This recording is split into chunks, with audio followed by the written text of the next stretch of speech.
Okay.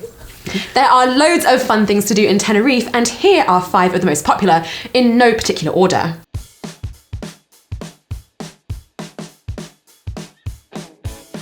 Beaches, because Tenerife is all about sun, sea and sand. Now the north of the island is a slightly quieter, calmer, definitely more local area to go if you're looking for a beach spot that's just a bit more chilled. We particularly liked Las Teresitas. There's also Los Gigantes, which is slightly further west, and that's got the authentic black volcanic sand and those really cool cliff faces, edges. Huge 800-meter high cliff faces. Things, yeah.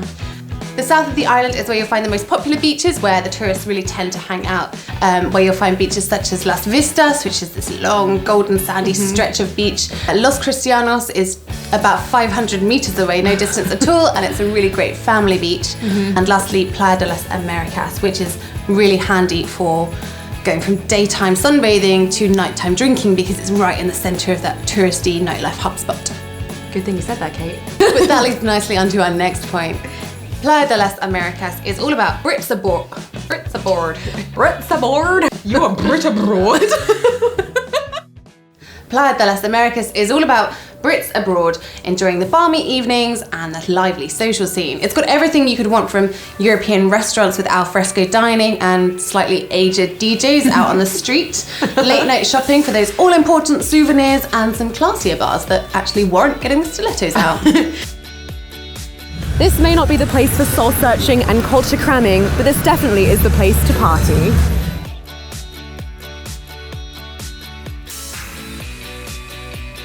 Now, the vibe in the early evening is pretty chill and kind of family oriented, but later on, after about midnight to 1 a.m. is when things definitely liven up a bit. Yeah. Stick around if you dare. Or don't. When it's hot, as it often is in Tenerife, water parks are hard to resist. Now, we went to Siam Park in November, would you believe? Now, Siam Park is the most popular in the Canaries, and if you believe the reviews, the most popular in all of Europe. There's a 90-foot high water slide, the Tower of Power, which is the 12th highest in the world. Fast-track way to be reacquainted with your breakfast.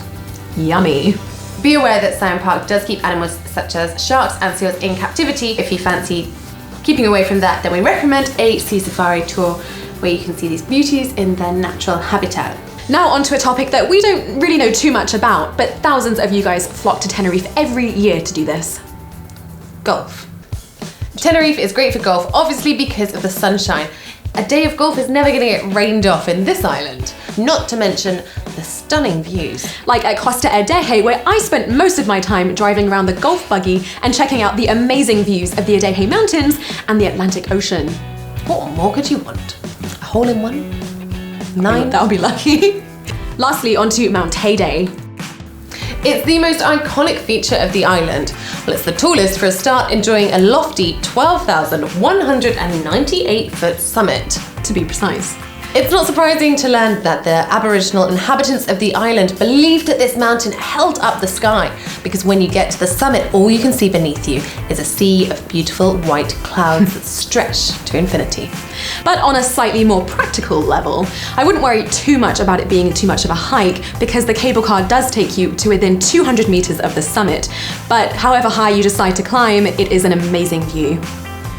So that's our list of the top 5 most popular things to do in Tenerife. And we recommend that you try to do at least all of them. Don't forget to subscribe. Bye. A two-handed wave.